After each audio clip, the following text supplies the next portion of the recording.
Dear students, in this video lecture we are going to discuss the short story Three Hermits by Leo Tolstoy. Leo Tolstoy, his lifespan is 1828 to 1910. Leo Tolstoy is very famous Russian writer. He is well known as one of the world's greatest novelists. His two novels, titled War and Peace and Anna Karenina, these are the two novels which are very famous. They are widely read and translated into most of the languages. He has to his credit he has to his credit numerous short stories which are popular even today. His stories contain a memorable message for entire humanity. As a social reformer, his ideas on non-violent resistance had a great impact on Mahatma Gandhi ji. So Mahatma Gandhi, he has taken some lesson from Leo Tolstoy and his thoughts on non-violent movement. As you know that Gandhiji has developed non-violence and non-cooperation. These are the two techniques, by strategies we should say, and these are by with the help of these two strategies we won freedom against Britishers. Let's move to the story. Uh, in the story, we come across a character. It is main character, I should say. So the bishop is the main character in the story. The bishop in Maraठी एक धर्मगुरू किंवा चर्चचा पुजारी असं आपण म्हणू शकतो. So he is sailing from Archangel to Solovets monastery.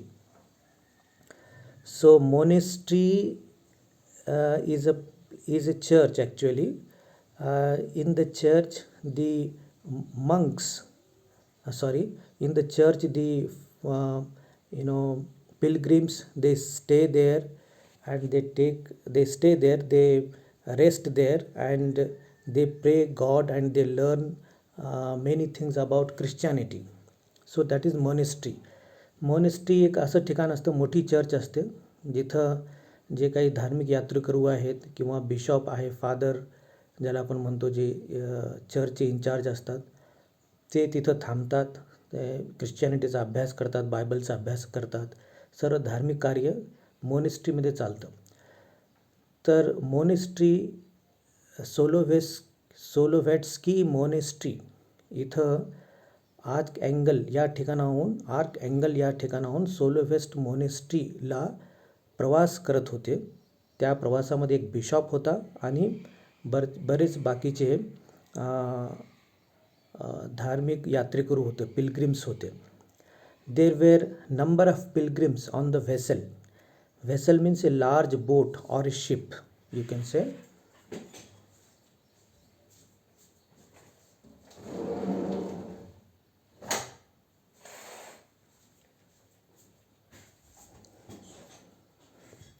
So vessel means a large boat.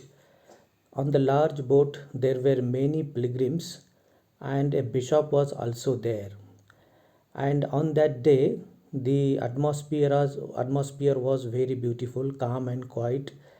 The air was blowing, there was full sunshine, and all the pilgrims, they were laying on the deck eating, or some of the pilgrims were sitting in the groups.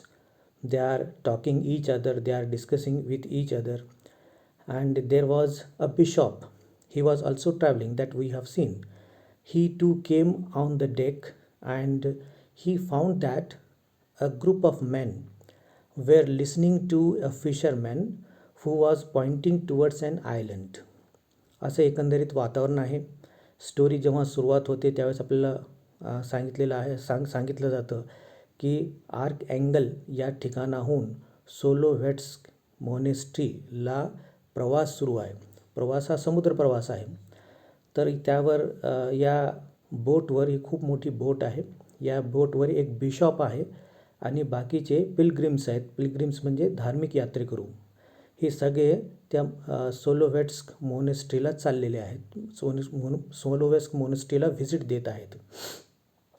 तर वातावरण अगदी सुंदर आहे, सूर्यप्रकाश आहे आणि हवा चांगली वाहत आहे आणि अतिशय सुंदर वातावरण आहे. त्यामुळे सगळे जे काही यात्रेकरू आहेत ते सगळे डेकवर येतात, मोकळ्या जागेत येतात शिपवर आणि मग ग्रुप्समध्ये बसलेले आहेत, गप्पा मारत आहेत.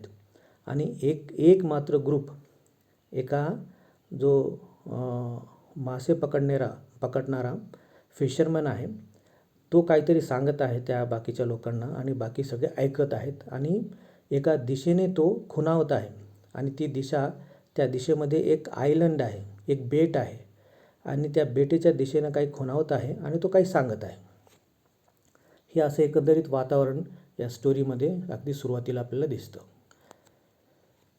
Then the bishop was very curious to know about the discussion going on among the pilgrims. He asked, "Do not let disturb you, friends. I came to hear what this good man was saying." A fisherman informed him that there in the distance lived 3 hermits on an island for salvation. As they started sailing towards the island, the bishop went on asking about the 3 hermits to the fisherman. The fisherman tells him that once he met the 3 hermits. So when the discussion is going on at that time, the bishop विचारतो त्या फिशरमनला की कशाबद्दल तुम्ही हे सांगत आहात, कशाबद्दल तुम्ही बोलत आहात. त्यावेळेस तो एक फिशरमॅन तो सांगतो की त्यांनी एकदा 3 असे जे हर्मिट्स आहेत, 3 हर्मिट्सना, म्हणजे धार्मिक कामासाठी स्वतःला वाहून घेतलेले जे लोक असतात त्यांना हर्मिट्स असं म्हटलं जातं. तर 3 हर्मिट्सना तो भेटला आहे एकदा. कुठं भेटला आहे की जे दिशा एक दाखवतो तो त्या शिपवरून, आणि त्या दिशेमध्ये एक छोटंसं आयलंड आहे, एक छोटंसं बेट आहे. त्या बेटवर हे 3 हर्मिट्स राहतात. स्वतःचं जीवन त्यांनी वाहून घेतलेलं आहे धार्मिक कार्यासाठी आणि ते दिवसभर विचारमंथन करतात, दिवसभर ते आराधना करतात, ईश्वराची आराधना करतात आणि ईश्वराशी कसं एकरूप व्हायचं त्याबद्दल ते विचार करत असतात. असे 3 हर्मिट्स त्या बेटवर आहेत. And they are there for salvation. सॅल्वेशनचा अर्थ होतो मुक्ती. या जीवन मृत्यू चक्रातून मुक्ती मिळवण्यासाठी ते त्या बेटवर ईश्वराची आराधना करत आहेत, असं एकंदरीत माहिती तो फिशरमन त्या बिशॉपला सांगतो. And the bishop becomes very curious. The बिशॉपला वाटतं की आपण सगळी माहिती घ्यावी यांच्याकडून की ॲक्च्युअली ते 3 जे हर्मिट्स आहेत ते हर्मिट्स काय करतात नेमकं, कशी ईश्वराची आराधना करतात वगैरे वगैरे. तर या बाजूच्या चित्रामध्ये तुम्हाला दिसत आहेत ती 3 हर्मिट्स आर देअर. त्यांची अशी लांब लचक दाढी आहे, एक वाकलेला आहे खाली. You can see that. So upon detail inquiry by the bishop, the fisherman tells him they are 3 men. How many men are there? They are 3. One is, त्यांचं सगळं डिस्क्रिप्शन करतो, तो डिस्क्राईब करतो की कशा पद्धतीचे हे हर्मिट्स आहेत. One is a small man and his back is bent. एक जो छोटासा आहे आणि तो वाकलेला आहे, खूप वय झालेलं आहे त्याचं आणि म्हातारपणामुळे वाकलेला आहे. He wears a priest cassock and is very old. आणि असे काळे कपडे त्यांनी घातलेले आहेत पूर्ण अंगावर. त्याला कॅसॅक असं म्हटलं जातं. And he must be more than 100. So he is more than 100 years old. He is so old that the white of his beard is taking a greenish tinge, but he is always smiling, and his face is as bright as an angel's from heaven. The second is taller, but he also is very old. He wears tattered peasant coat. His beard is broad and of a yellowish grey color. He is a strong man. Before I had time to help him, he turned my boat over as if it were only a pail. He too is kindly and cheerful. The third is tall and has a beard as white as snow and reaching to his knees. He is stern with overhanging eyebrows and he wears nothing but a mat tied round his waist. तर अशा पद्धतीने तीन जे hermits आहेत त्यांचं सगळं काही वेशभूषा हा फिशरमॅन त्या बिशॉपला सांगतो की एक जो आहे तो खूप म्हातारा आहे, मोर दॅन 100 years ओल्ड, 100 वर्षापेक्षा जास्त त्याचं वय आहे आणि तो आधी वाकलेला आहे. त्याची जी दाढी आहे, बियर्ड म्हणजे दाढी जी आहे ती पांढरी शुभ्र आहे आणि थोडंसं ग्रीनिश म्हणजे हिरवं असं शेड आहे त्याच्या दाढीला आहे, कारण फारच म्हातारा तो व्यक्ती आहे. आणि दुसरा एकदम स्ट्रॉंग आहे, एकदम हेल्दी आणि उंच आहे. आणि तिसरा हा तसाच खूप म्हातारा झालेला आहे. त्याचे डोळे वगैरे आपण जर पाहिलं तर ते आयब्रोज जे आहेत ते आयब्रोज खाली लटकल्यासारखे वाटतात, इतकं वय त्याचं झालेलं आहे. पण त्यांच्या चेहऱ्यावर तेज आहे, कारण सतत ते ईश्वराची आराधना करत असतात, त्यामुळे त्यांच्या चेहऱ्यावरचे तेज आहे असं तो फिशरमॅन सगळी डिटेल माहिती बिशॉपला सांगतो. Then the bishop becomes more curious. तो बिशॉप जास्त क्युरियस होतो, क्युरियोसिटी वाढते त्याची. त्याला वाटतं की आपण या लोकांना भेटावं, यांच्याबद्दल सगळी माहिती घ्यावी.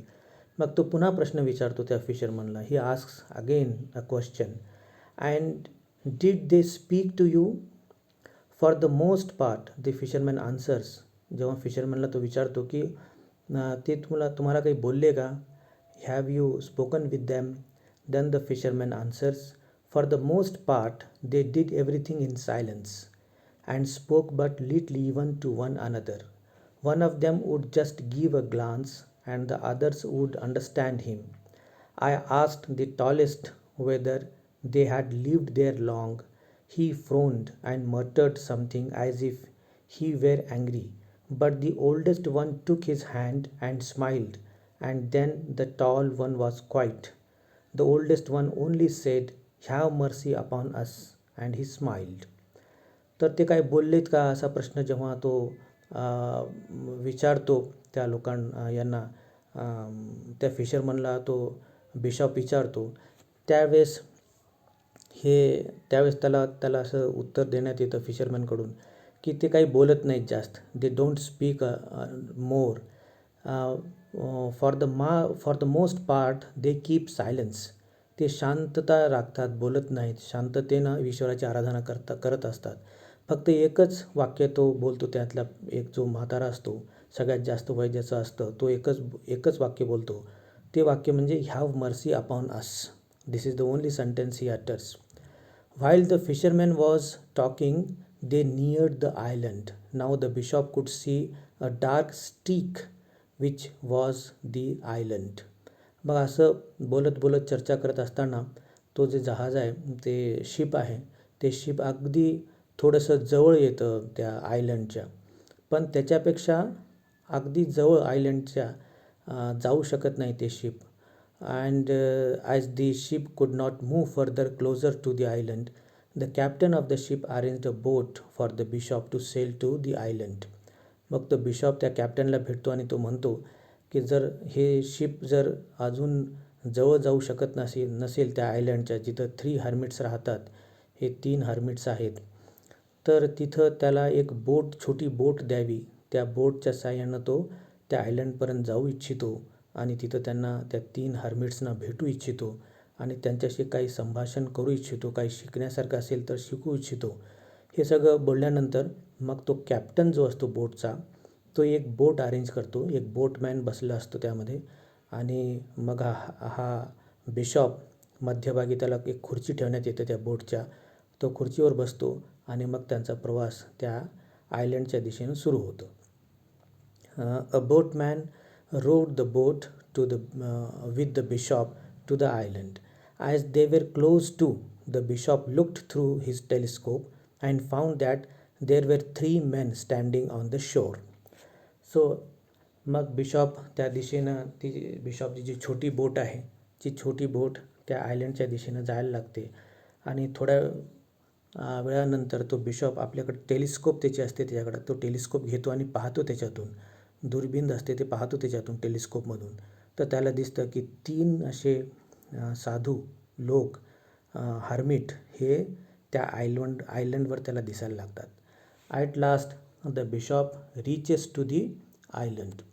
त्या आयलंडला तो बिशॉप जाऊन पोहोचतो, बोटेमधून उतरतो आणि मग तो त्या 3 हर्मिट्सशी संभाषण सुरू करतो. तो म्हणतो, bishop, I have heard, he said, that you godly men live here saving your own souls and praying to our Lord Christ for your fellow men. I, an unworthy servant of Christ, am called by God's mercy to keep and teach his flock. I wish to see you, servants of God, and to do what I can to teach you also. तो असं म्हणतो Bishop की जेव्हा मला कळलं की तुम्ही 3 जे हर्मिट्स आहात, तुम्ही या बेटेवर एकांकी राहता, एकटे राहता आणि ईश्वराची आराधना करता, आणि कशा पद्धतीने तुम्ही लॉर्ड ख्राइस्ट, जीसस ख्राइस्ट, येशू ख्रिस्त जे ख्रिश्चन धर्माचे संस्थापक आहेत त्यांची कशी आराधना करता, कशी प्रार्थना करता, हे मला पाहायचं होतं आणि तुम्हाला हे मला शिकवायचं होतं. लिसन हिअर, शिकवायचं होतं असं म्हणतो बिशॉप. मला तुम्हाला हे शिकवायचं होतं की कशा पद्धतीने आराधना करायला पाहिजे आणि कशा पद्धतीने तुम्ही चिंतन करता, आराधना करता ईश्वराची, ते सुद्धा मला पाहायचं होतं. अशा पद्धतीने बिशॉप बोलायला लागतो.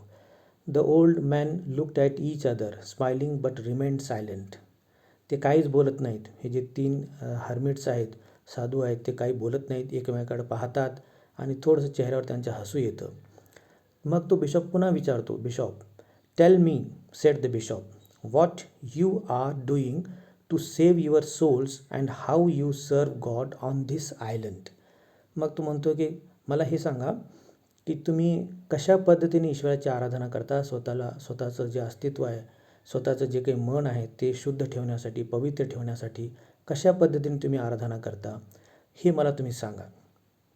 The second hermit sighed and looked at the oldest and the very ancient one.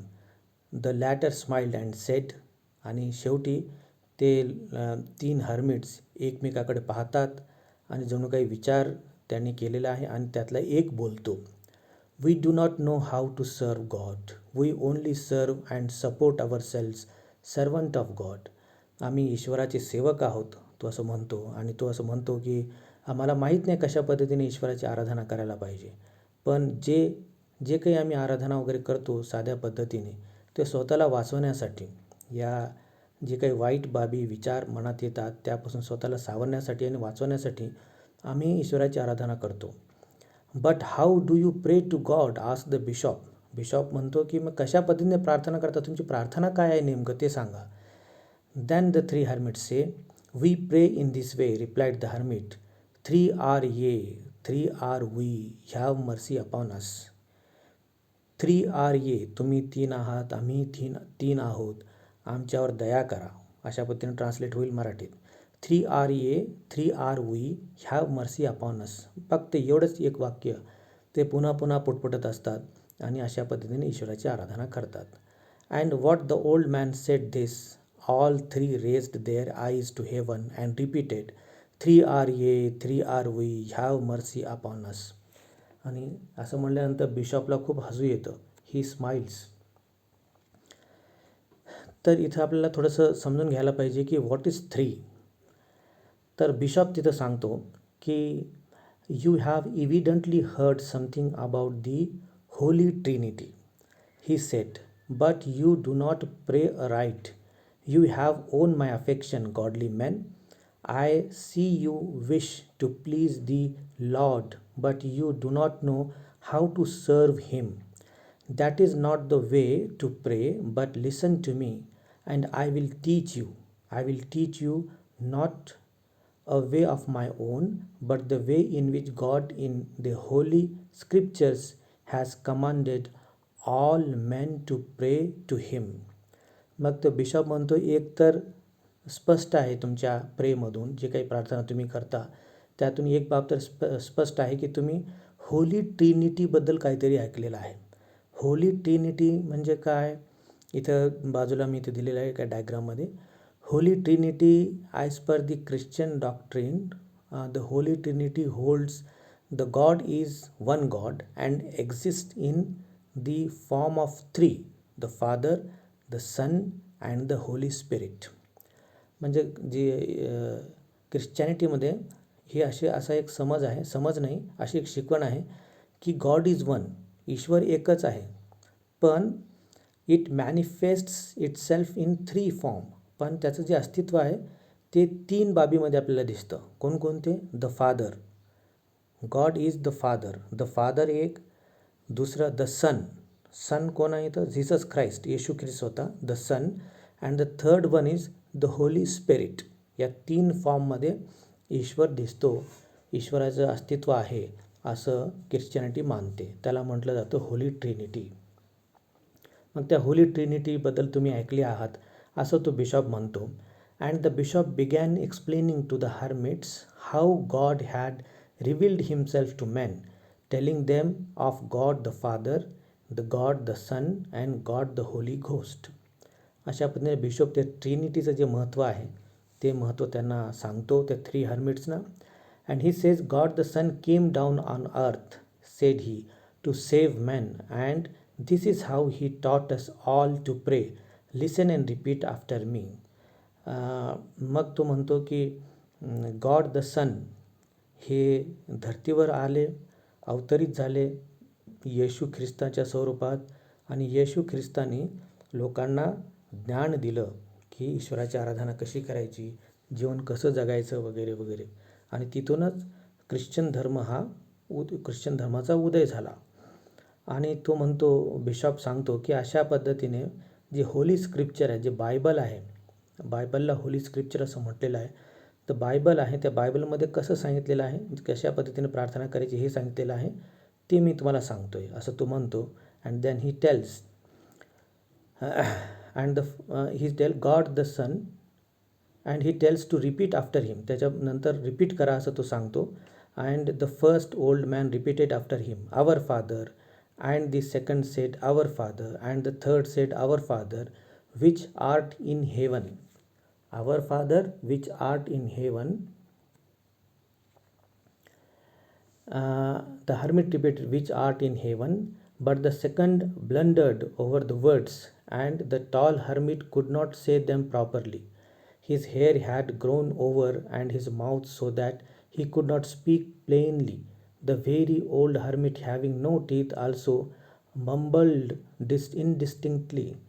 मग तो जे काही प्रार्थना सांगतो बिशॉप, ती प्रार्थना व्यवस्थित त्यांना म्हणता येत नाही. एकतर केस खूप वाढलेले आहेत आणि एकाची दाढी खूप वाढलेली आहे, दुसऱ्याच्या तोंडामध्ये दातं नाही, त्यामुळे उच्चार व्यवस्थित करता येत नाही. पण तो बिशॉप पुन्हा पुन्हा पुन्हा पुन्हा जशी बायबलमध्ये प्रार्थना सांगितलेली आहे तशी प्रार्थना तो शिकवतो. ती प्रार्थना काय आहे ते सगळं डिटेल इथं लिओ टॉल्स्टॉयने दिलेले नाही, पण प्रार्थनाचे सुरुवातीचे शब्द दिलेले आहेत. God the son, God the father, God the son, God the holy spirit, which art in heaven, आणि पुढे अशी प्रार्थना आहे ती. The bishop repeated the words again and again, and the old man repeated them after him. The old man repeated after him. The bishop sat down on a stone, and the old man stood before him, watching his mouth and repeating the words as he uttered them. As all day long the bishop labored, saying a word 20, 30, and 100 times over, and the old man repeated it after him. They blundered, and he corrected them and make them begin again. So again and again the bishop repeats. Bishop पुन्हा पुन्हा repeat करून सांगतो कशा पद्धतीने प्रार्थना म्हणायला पाहिजे. आणि खूप प्रॅक्टिस केल्यानंतर त्या तिघांनाही ती प्रार्थना पाठ होते. आणि तो बिशॉप म्हणतो, नाव आय हॅव टू लिव्ह. संध्याकाळची वेळ झालेली असते आणि थोडंसं अंधार पडत असतं, म्हणून तो बिशॉप म्हणतो की आता मला जायला पाहिजे. तो पुन्हा त्या छोट्याशा बोटमध्ये बसतो आणि तिथून परतीचा प्रवास सुरू करतो. The bishop did not leave off till he had taught them the whole of the Lord's Prayer, so that they could not only repeat it after him but could say it by themselves. The middle one was the first to know it and to repeat the whole of it alone. The bishop made him say it again and again, and at last the others could say it too. And it was getting dark. The bishop decides to return to the vessel, return to the big ship. आणि परत येतो तो Bishop त्या छोट्या बोटमध्ये. आता त्यांनी प्रार्थना शिकलेली आहे ते रिपीट करत असतात. जेव्हा परत येत असतो त्यावेळेस हे जे 3 हर्मिट्स आहेत ते 3 हर्मिट्स ते जी प्रार्थना आहे ती प्रार्थना रिपीट करताना त्यांचा जो आवाज आहे तो आवाज तो ऐकत असतो. आणि फार दूर गेल्यानंतर मात्र तो आवाज नाहीसा होतो. आणि आता संध्याकाळची वेळ आहे, रात्रीची वेळ आहे, सगळे पिलग्रिम्स झोपलेले आहेत. आणि बिशॉप हा परत येतो आणि मग तो शांततेनं त्या शिपच्या डेकवर बसलेला असतो. आणि त्याला असं वाटतं की आपण काहीतरी चांगलं काम केलेलं आहे. And all was quiet on the deck. The bishop did not wish to sleep, but sat alone at the stern, gazing at the sea where the island was no longer visible, and thinking of the good old men. He thought how pleased they had been to learn the Lord's Prayer, and he thanked God for having sent him to teach and help such godly men. आणि तो विचार करत असतो की ईश्वराची प्रार्थना करतो, येशूची प्रार्थना करतो. आणि तो म्हणतो की आजचा जो दिवस आहे तो दिवस त्याच्यासाठी खरंच भाग्यवान आहे, कारण त्यांनी शिकवलेलं आहे कोणाला, या 3 हर्मिट्सना त्यांनी प्रार्थना कसं करायचं हे शिकवलेलं आहे. And after some time the bishop saw something white and shining on the bright path which the moon cast across the sea. Was it a seagull or the little gleaming sail of some small boat? The bishop fixed his eyes on it, wondering. मग थोड्या वेळानंतर Bishop असं पाहतो दूरवर ज्या दिशेनं तो आलेला आहे त्या दिशेला तो पाहतो, तर त्याला दिसतं की काहीतरी एक पांढरं शुभ्र अशी शायनिंग चमकत असलेला काही भाग दिसतो. आणि तो भाग यांच्या दिशेनं येत आहे. समुद्रावरून पाण्यावरून यांच्याकडे सरकत आहे असं दिसायला लागतं. काय असेल बरं? Look there, what is that my friend, what is it? The bishop repeated, though he could not see plainly what it was. The 3 hermits running upon the water, all gleaming white, their grey beards shining, and approaching the ship as quickly as though it were morning. The steersman looked and let go the helm in terror. "Oh Lord, the hermits are running after us on the water as though it were dry land." आणि मग थोड्या वेळानंतर त्यांना दिसतं की काय आहे पहा, या बाजूला सगळे लोक उभे राहून पाहायला लागतात. तर ते 3 जे हर्मिट्स आहेत ते 3 हर्मिट्स यांच्या दिशेने येत आहेत आणि त्यांना चालण्याची सुद्धा गरज पडत नाही. असं या शिपकडे सरकत आहेत पाण्यावरून असं दिसायला लागतं.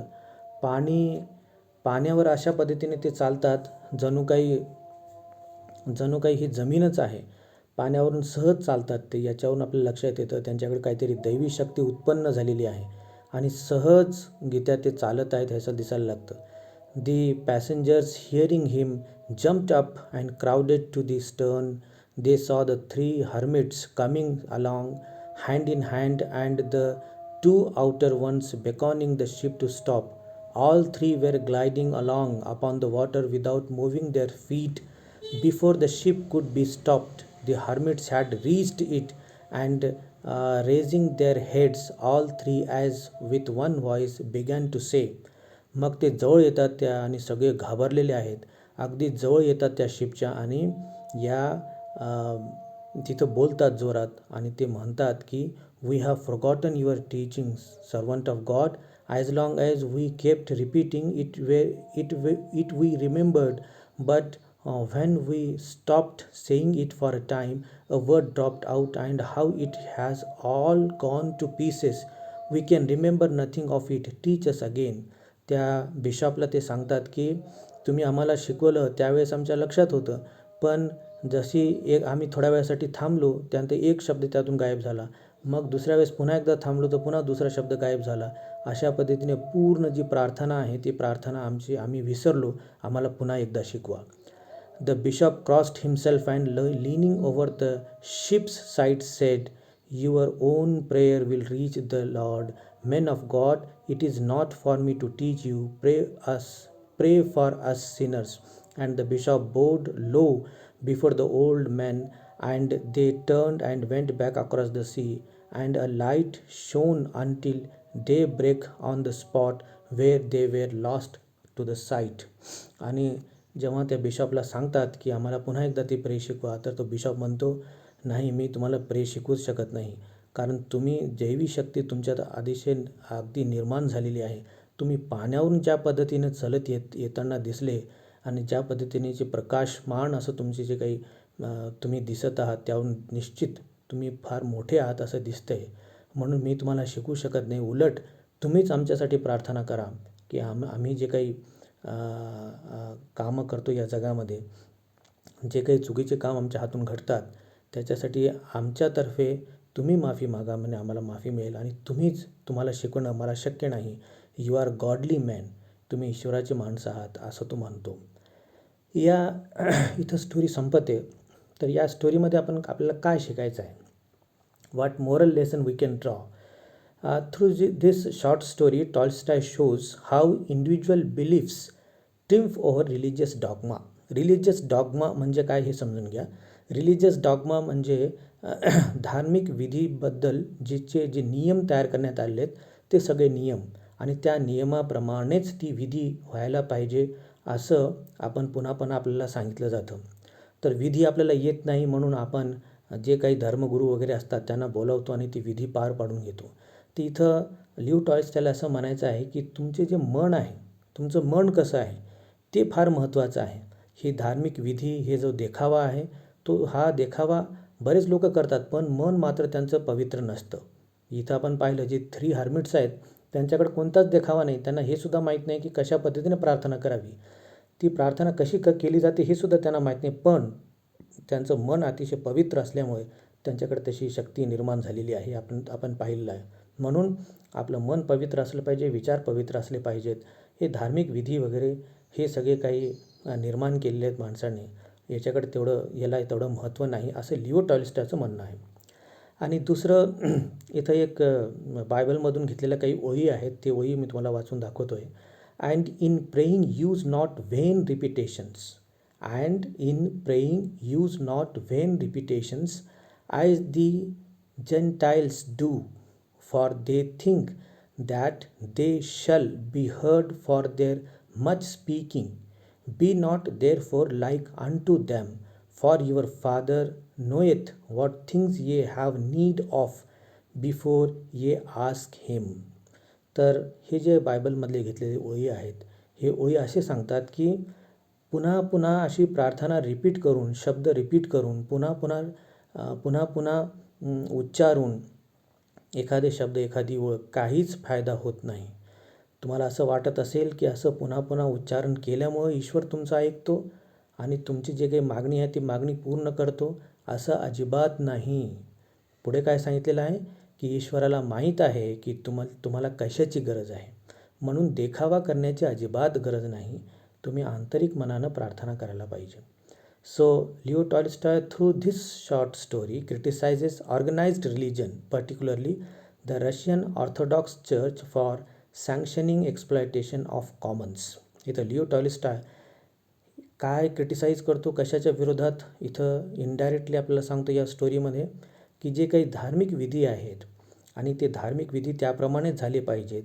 आणि म्हणून रशियाचा जो चर्च आहे, ते रशियाचे चर्च त्याबद्दल, धार्मिक विधीबद्दल आणि नियमाबद्दल फार कडक आहे.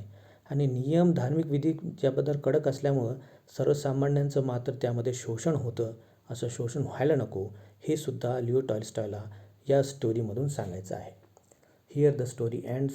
Thank you very much for listening.